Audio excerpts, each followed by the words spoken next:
my parents are deceased. And I said, Mom, Dad, God, help. Tragedy continues to unfold in Texas, the death toll climbing to at least 95 from devastating floods. And the state is bracing for more downpour. We have the latest happening now. And Daphne adding another tool to keep an eye out for potential crime. We're explaining how it works in just a bit. And also keeping a close eye on the forecast nationally and locally. More storms are anticipated for the week ahead. I'll be breaking down all of those details coming up. First on the Gulf Coast with breaking news and weather. Fox 10 News starts now. Hello, everyone. It's a brand new week. Thanks for looking in on your Monday. I'm Ashlyn Mitchell. Lanice has the day off. You're watching Fox 10 News at 4. And first today, a somber start to our newscast. At least 95 people are dead following devastating floods through central Texas. As we speak, dozens remain unaccounted for, including a local couple who is visiting family in Texas. As rescue and recovery efforts continue, the area is dealing with even more extreme weather. A flood watch covering nearly 5 million people, including all of the flood disaster areas, remains in effect, with more scattered showers and storms expected throughout the day. Here's the latest. Waterways in some of the most devastated parts of central Texas rising again Monday as more rain falls in the area. The elements hampering ongoing search and rescue efforts. They're running into a lot of technical challenges with terrain, with water. The Kerr County Sheriff's Office says over 400 local, state, and national first responders and more than a dozen canine units are helping in the search and rescue efforts. Here, the dramatic rescue after 2 people clung to a tree to save their lives. Others in the state, including children, were forced to swim to safety. The flood started getting bigger, and it was going up to, we have bunk beds in our cabins, and it was going up to the top bunk, and we had one choice, and we had to swim out of our cabins. I said a prayer when I was standing on my porch. Both my parents are deceased. And I said, Mom, Dad, God, help. The death toll continues to rise, including 27 campers and counselors from Camp Mystic along the Guadalupe River. I've lost near friends, best friends, my boss, my godchildren. The Hill Country community now questioning if anything could have been done to prevent this tragedy. Everyone here, if we could have warned them, we would have done so. And we didn't even have a warning. While survivors come together in their grief. The outpour of people near, far, it's been incredible. In Kerrville, Texas, I'm Maribel Gonzalez reporting. And as we speak, 2 Mobilians remain missing from that flood tonight. Ileana Santana and her husband Eddie traveled to Texas to spend July 4th with their oldest son Eddie Jr., his wife Camille, and the Santana's 5-year-old granddaughter Mila Rose. According to a family member, the 5 were camping in a cabin when the flood waters hit. She says Eddie Jr. has been found safe. She says he told them the water rushed into the cabin shortly after 4 a.m. Now, she says they didn't have time to evacuate because within minutes the cabin was washed away. Eddie Jr. says he was pushed out of a hole in the roof. We're told he was found hours later clinging to a tree. Now, we are talking with family members right now about the ongoing search for Ileana and Eddie Sr. We'll have their full story tonight at 9. And in the meantime, Mobile Mayor Sandy Stimpson releasing a statement saying, quote, "Our hearts are broken for the Santana family and all those affected by the devastating flooding in Texas over the holiday weekend. We are praying for the safe return of Eddie Sr., Ileana, Camille, and Mila Rose. And we're asking the people of Mobile to lift this family in prayer during what is an unimaginable time of pain and uncertainty." And that area of Texas Hill Country where the Santanas were visiting is now very much in recovery mode. And first responders are working around the clock. For the past couple of days, we have been delivering food to first responders, to people who need it. We've gone to homes that had minor damage to homes that are no longer even on the slab. that's completely gone. Yeah, Fox 10's Lee Peck speaks with a friend from Lake Charles, Louisiana, now living in Kerrville, Texas, who is helping in the relief effort. He tells us about the force behind the water, and the search is still very much underway as the community comes together to assist neighbors in need. That's coming up on your most local news at 5. Well, it's time now to bring in meteorologist Jennifer Lambers. And Jen, this flooding was unfortunately caused by what we would call the perfect storm mix, right? Yeah, that is exactly right, Ashlyn. And so when we talk about quote unquote the perfect storm, it's mainly just all of these factors coming together at just the right time to cause some of that increased destruction and that chaos, exactly what we saw out in Texas. So I did want to go ahead and talk a little bit about what we're tracking out there right now and what exactly caused this setup, because this was during a holiday, in case you missed out on exactly what was leading to some of this flooding, these storms, and all of this chaos that we're just talking about in Texas. Well, it's not even over just yet. Texas right now still dealing with more of that flooding. Just what we're starting to see some of the rain showers that we saw this past week and this weekend, and there's just more of it. Some of those rain rates even closer towards 2 to 4 inches, and this is only going to continue as we get further along into the rest of this evening. So this is taking a look closer towards central Texas. You can just start to see El Dorado there, Junction down towards Rock Springs, still just bringing in more of that rainfall. I mentioned that they're anticipating more than 2 to 4 inches, and even then some areas could possibly see up to 10 inches. So that is why they do have that flood watch still in effect for portions of central Texas until this evening. More and more rain is on the way. We'll continue to monitor these conditions, keep you updated on those relief efforts, but also what exactly caused all of this. Well, we typically see a lot of rain here locally from tropical systems, and that's exactly what this was. Think of Hurricane Sally. It was the perfect setup. It was a slow moving hurricane that situated itself right over Baldwin County. It stalled out. It was moving at 3 miles per hour. That's exactly what we're seeing here. Think of Hurricane Helene in the Carolinas. That was a tropical system that made landfall closer towards the Big Bend region of Florida, moved further inland, and just dumped all of this rainfall over some vulnerable areas. And that's exactly what we saw in Texas. The unfortunate part here too is that it was a nighttime event. It was when folks were sleeping. They weren't quite paying attention to any of the warnings from the National Weather Service when this was ongoing. And that's exactly what we're seeing with this. So this did originate as a tropical system. It was Tropical Storm Barry that formed in the Bay of Campeche, made landfall in Mexico last week. It did bring quite a bit of flooding closer towards portions of Texas, but after it moved further inland, situated itself over central Texas, it stalled out. It didn't move. So that was what was leading to more of that constant rainfall, bringing up to 15 inches for some areas. And as we said earlier, the perfect storm was just that setup. And unfortunately, dealing with some of those tropical systems, especially when they tend to stall out like that, that's also when we start to get a little iffy with the models out there. They were in disagreement. That's also one of the issues that led up to this event, was disagreement between some of those models. And that was also why some of those warnings came out just a little bit later. Now, I mentioned that there was that area of low pressure that situated itself over Texas. It's still there. It's not done just yet. This is going to be that updated surface map, still just slowly seeing it push its way through Texas. The good news is that now it is moving. That's why that flash flood watch only was in effect until 4 p.m. for tonight, or 7 p.m. for this evening. We're slowly going to start to see that beginning to push out of here. Hopeful that we could start to see some of the drying taking place, some of those levels beginning to go down. But us here locally, we're still going to be dealing with some of those rain showers, some of those thunderstorms, and also keeping a close eye towards portions of Spring Hill University and Airport here in Mobile County. We're also starting to see some of those rain rates getting a little bit higher. I'm going to talk more about our local forecast and what I'm tracking here on the Gulf Coast. That's coming up in just a little bit. Ashlyn. Jen, thanks for breaking that down for us. Our thoughts and prayers are certainly with the victims, their families, and those still missing at this hour. Well, in the meantime, let's go to Baldwin County now. The Daphne Police Department has added a new tool to its crime-fighting belt.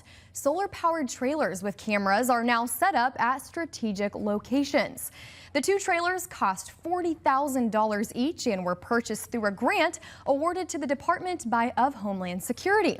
Now, one is placed at Treon Park, where the city just held its 4th of July celebration, while the other is at Jubilee Square Shopping Center. Each trailer, we're told, is equipped with a 360-degree camera and a bullet cam which can focus on specific areas. Police are able to monitor the cameras in real time, and the one at Jubilee has already helped solve a property crime where a vehicle left the scene of an accident. Daphne Police Chief Brian Goldsby says the trailers will be moved to other locations as needed. To put one at each of our polling places in the city. Our next election is only going to have one polling place, but we can also use the cameras at Mardi Gras, at our sports complex. You know, they host the Little League World Series there, so it's big, huge crowds. We didn't get them quite in time for that this year, but we'll have them for next year. Jubilee Arts Festival, you know, that sort of thing. These trailers are expandable to hold more cameras, live speakers to communicate with those on scene, or even ShotSpotter devices. We'll hear what some of you think about the new trailer cams coming up on Fox 10 News at 5. Well, in the meantime, the Alabama Sheriff's Association is holding its annual summer training and meeting this week. Fox 10 News reporter Stephen Moody has more on how this will help law enforcement all across the state. Nearly all of Alabama's 67 sheriffs are in town this week for the Alabama Sheriff's Association Summer Conference. The Perdido Beach Resort in Orange Beach is the home for the conference, where these sheriffs will go over important details and meet with different vendors to help serve their communities better. They come here, they learn together, they train together, they work together, and that gets us prepared and to stay ready in case anything serious does happen. Former Baldwin County Sheriff Huey Haas-Mack serves as the executive director for the Alabama Sheriff's Association. He's held that role since retiring 1 year ago, and the association says his experience has served them well. Having the ability to have someone that's actually been a sheriff and understands the duties and responsibilities of the sheriff is it's just an opportunity to better. Oh, it has, and I've been very blessed getting to work with sheriffs in a different way. Being the association executive director. Legislative session was a learning curve for me, spending time in Montgomery and working with our legislature. But one of the things I got to see is there was a lot of great cooperation and support for law enforcement. Throughout the week, we'll have several notable speakers, and the goal is to take what they've learned here and to bring it back to their departments. I hope they take back the knowledge and experience of the office, the ability to train themselves, the ability to gather from other sheriffs. If you know, we have sheriffs that have been in office for many years, and they are like a walking encyclopedia, and that is for the younger sheriffs to rely on that knowledge and experience to make the office of sheriff better. Stephen Moody, Fox 10 News. Taking a look at your traffic conditions right now, and we're taking a look from the Eastern Shore here in Daphne, looking towards downtown Mobile. Here's the good news: traffic moving smoothly in case you're heading out on the Bayway as you are approaching closer towards Baldwin County. However, still starting to see some sticky spots out there. Still a mixture of our summertime traffic plus also some of that post 4th of July traffic. I-65 on the Mobile side looks nice in case you're going to be traveling from Mobile to Baldwin counties anytime soon. More of that congestion beginning to build heading into Wallace Tunnel, really both directions. Bankhead also beginning to back up on Government Street, backing up past Broad Street. The rest of the Bayway, in case you are going to be traveling in both directions, mainly that eastbound travel is right where you start to see that Causeway on-ramp as you're traveling westbound just before you get to Wallace Tunnel. The Causeway looks nice at this time. Plenty of sticky spots closer towards the Eastern Shore, especially there on I-10 once you move into Daphne. Also seeing some of that on 90 closer towards Loxley, but no major accidents or disruptions out there. That does include the Florida side. I'll continue to keep you updated on your forecast and your traffic conditions coming up throughout the hour. Ashlyn. All right, thanks for the update, Jen. Well, still ahead on Fox 10 News at 4, fields of beards and wiener dogs. Yeah, we're looking at 2 competitions in today's Take a Look at This. But first, right now, we're taking a live look outside at Orange Beach. Still plenty of folks getting out there and enjoying it. I will say, less crowds out there since the 4th of July holiday weekend. Jen will be right back with a look at your forecast. We'll have your latest headlines after this.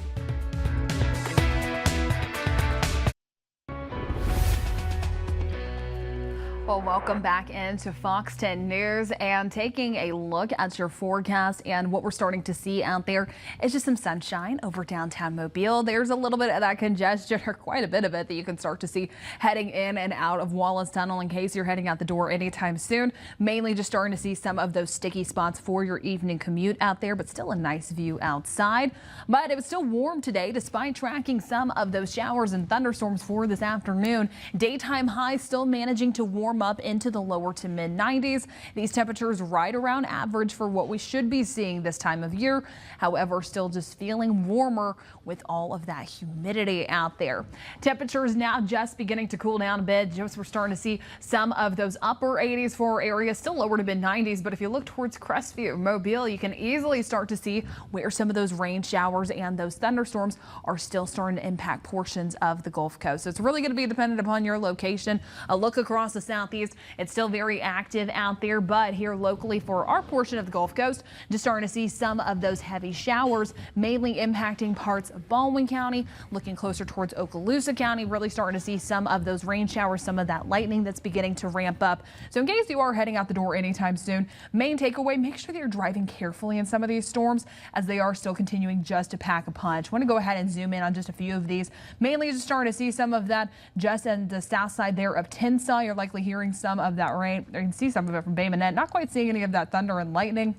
In case you're heading on out towards West Mobile, really noticing some of that heavy rain, some of the lightning, that thunder extending down from Big Creek Lake closer towards Union Church. And in case you're heading out on I-10 anytime soon closer towards Theodore, you can really start to see that polygon that's closer towards Spring Hill, that dark red maroonish color. That was going to be that flash flood warning earlier. Now, luckily, we're starting to see some of that rain subside, but still possibly seeing some of that ponding water out there on the roadway. So just make sure that you are driving carefully out there. Still some slick roads, just dependent upon where you are. But as we do make it into the overnight hours, we will just start to see those temperatures dipping down lower to mid 70s out there, around what we should be starting off for our mornings. But it's still going to be feeling sticky and feeling humid as you're stepping out the door.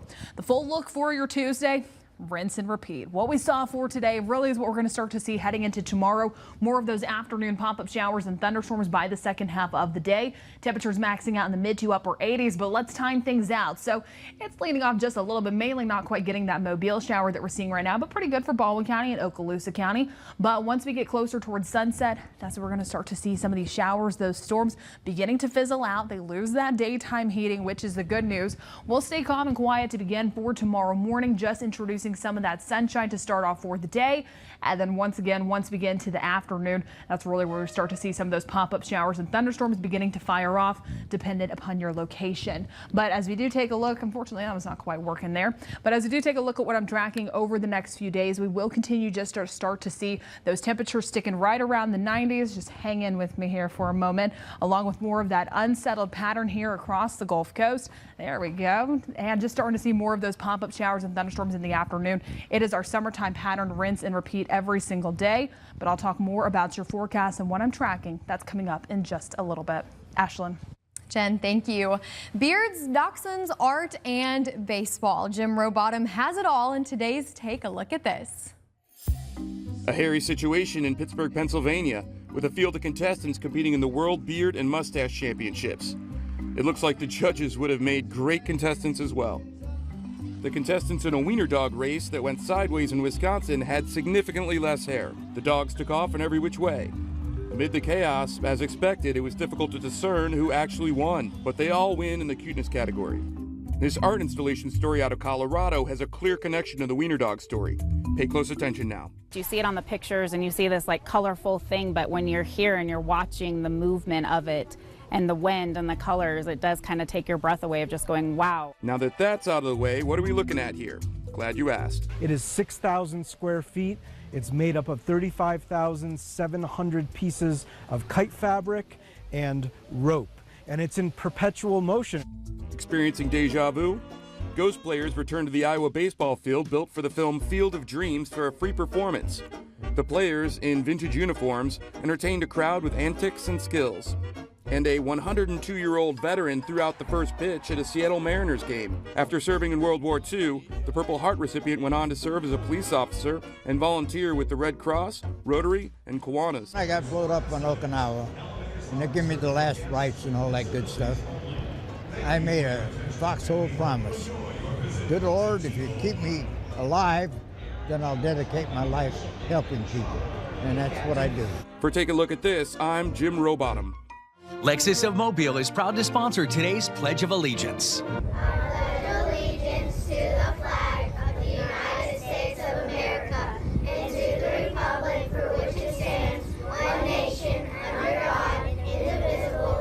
Is preparing. FPL, working for you every single day.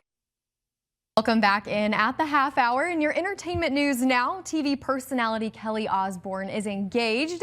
But what made the big event more special is it happened Saturday at what was billed as her father Ozzy Osbourne's last ever live show. She posted an Instagram video of her long-term partner, Sid Wilson, proposing in front of family members and friends, including her father Ozzy and mother Sharon. Wilson is a member of the heavy metal band Slipknot, and they've been together since at least 2022 and share a young son named Sydney. The proposal happened backstage at Ozzy's farewell performance in England. Ozzy, original Black Sabbath bassist Geezer Butler, drummer Bill Ward, and guitarist Tony Iommi appeared on stage together for the first time in, get this, 2 decades. Osbourne revealed in 2020 he does have Parkinson's disease. Well, next up, we're diving into the big breaking stories coming your way during Fox 10 News at 5. You really have to read the fine print on those, because sometimes you're giving up some of your rights with that particular entity. A startling statistic: more than 1 billion people have fallen victim to a data breach this year alone. How you can keep your information safe when Fox 10 News at 4 returns. Committed to you. This is Fox 10 News. The time now 4:38 on your Monday, and the Fox 10 News crews are working hard right now to bring you breaking news updates and follow-ups for Fox 10 News at 5. First, a suspect in a murder-for-hire scheme pleading guilty in his involvement with the case. Now he's reportedly changed his tune. We have the latest. And concerned drivers on the Bayway calling 911 after seeing what they thought was a swimmer in distress. However, when responders arrived, he refused help. We'll explain at 5. And finally, the executive director at the Mobile Housing Authority has been terminated following administrative leave. Why was he ousted? Those answers when Fox 10 News at 5 starts in less than half an hour from right now.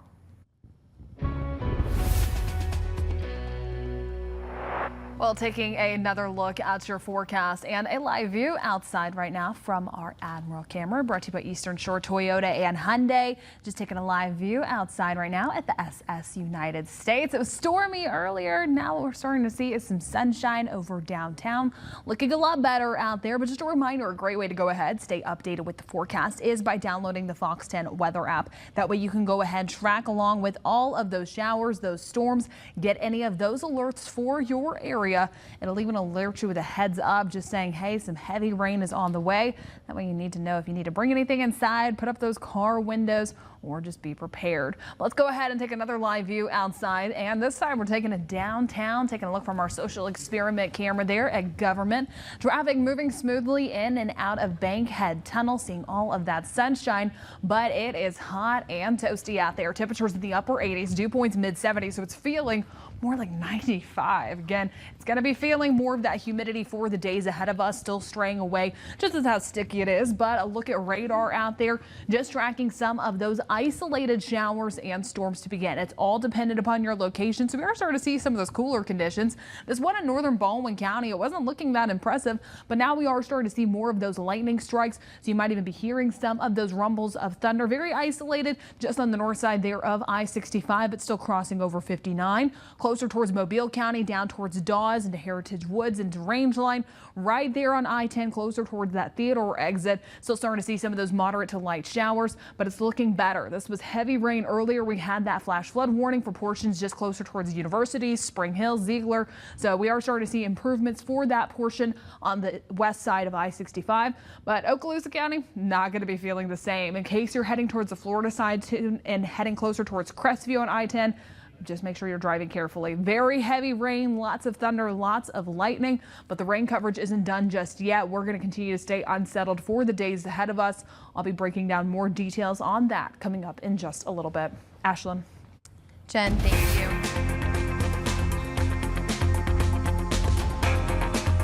According to Statistica, there were more than 3,000 data breaches just last year, impacting more than 1 billion people. It's happening so often, in this Watching Your Wallet, consumer investigator Rachel DePompa is taking a look at one of the best ways you can protect yourself. Freezing your credit with all 3 major credit bureaus may be the most effective way to protect your financial information from identity theft. It prevents thieves from opening new accounts in your names. Michael Joyce with CW Advisors says it's pretty easy to do, and you just have to contact all 3 major credit bureaus: Equifax, TransUnion, and Experian. This one step prevents lenders from accessing your credit report, which is crucial for opening those new accounts. If you're applying for more credit, or whether it's a mortgage or rent for an apartment or a credit card, it's easy to unfreeze it. But that is absolutely the best way to do it, because these data breaches are just going to continue to happen. Joyce also says when you are notified by a company about a data breach and they offer you free credit monitoring services because of the breach, be careful before agreeing to sign up for anything. There's a lot of credit monitoring services that you get with a data breach as well. And you really have to read the fine print on those, because sometimes you're giving up some of your rights with that particular entity. Joyce says make sure you are not giving up your right to sue. Also, he says in some cases you may be signing up for marketing where they advertise more products to you. He also points out you can often get credit monitoring through other sources. Once you freeze your credit, though, it's not hard to go to each bureau and unfreeze it for a month or 2 if you are trying to, say, buy a new car, rent a new apartment, where you're going to need a credit check. With this Watching Your Wallet, I'm Rachel DePompa. When we come back, we're highlighting one child who's ready for their forever family. This week's Hope for a Home is next. Jen and I will be right back after this.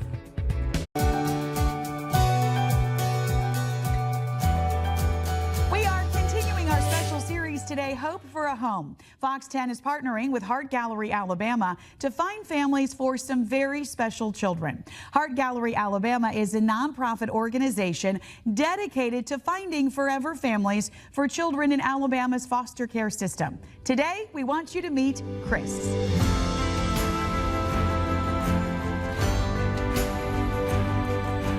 Chill, kind. That's how 15-year-old Chris describes himself. The high school sophomore enjoys school, especially... Probably reading. His favorite books? Probably the Lord of the Rings series.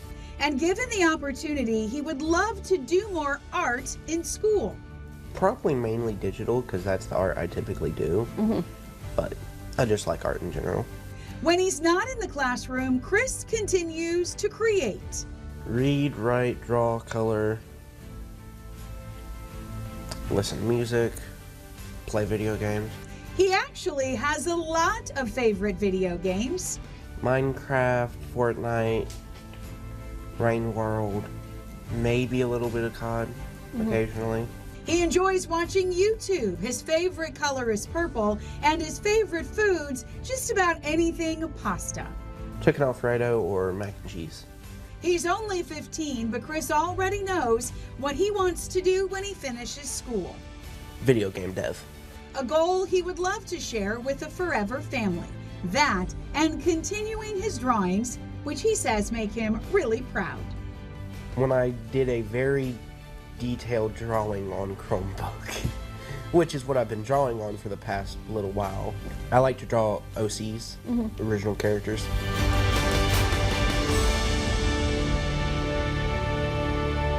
If you want to learn learn more about Heart Gallery Alabama's program or how to adopt a child from the foster care system, we have a link for you on our website, fox10tv.com, giving you a chance to complete your family and make dreams come true for a special child. You can watch this story and any of the other Hope for a Home stories we have done on our Fox 10 News Gulfstream TV app. Well, taking another look at your forecast and a live view outside down in Orange Beach, looking absolutely stunning. We're seeing some of that sunshine, some dry conditions out there. Folks getting out and enjoying it for this Monday afternoon. But oh boy, it is hot. Temperatures 90 degrees. Winds out of the southwest 10 miles per hour, bringing in an abundance of Gulf moisture. And those dew points in the mid 70s. It's leading to feels like temperatures right now feeling more like the triple digits at 100 degrees. Now, timing things out in our futurecast, we are tracking some of those isolated showers and thunderstorms out there right now, but once we get closer towards sunset, just a little bit before 8 p.m., we lose that daytime heating. They all begin to fizzle out. They're already weakening out there currently. We'll stay calm and quiet heading into the overnight hours. Some sunshine to begin for tomorrow morning. There's some of that cloud cover coming in, but it's really after 12 o'clock that we look at the better chances for some of these showers and thunderstorms to begin firing off. It's our summertime pattern. We're used to it here on the Gulf Coast. Really 2, 3, 4 o'clock. That's when we start to see some of that increased coverage, random, where we start to see some of those developing. Futurecast really wants to bring in the majority of those on the north side of I-65 heading into tomorrow. Once again, heavy downpours, frequent lightning, gusty winds, some loud thunder possible within any of those storms. Temperatures tomorrow, despite some of the rain coverage, going to be warmer out there. We're straying a little bit above average for what we should be seeing. More of those lower to mid 90s. However, heat indices feeling more like the triple digits. It's hot, it's toasty. Stay hydrated, take breaks. In case you're going to be heading on down towards the beach, the good news, it looks beautiful out there. Low rip current risk tomorrow, Wednesday and Thursday. But over the next few days, we will start to see that summertime pattern continuing. More of those lower to mid 90s. Overnight temperatures sticking around in the mid 70s. Rain chances every single day, mainly in the afternoon and the evening. I'll keep you updated on your forecast coming up in the 5 o'clock hour. Ashlyn. Thanks, Jen. After this, we have a possum rescue to tell you about. A man's dog going missing for days, ending with a happy reunion. How it all unfolded when Fox 10 News at 4 returns.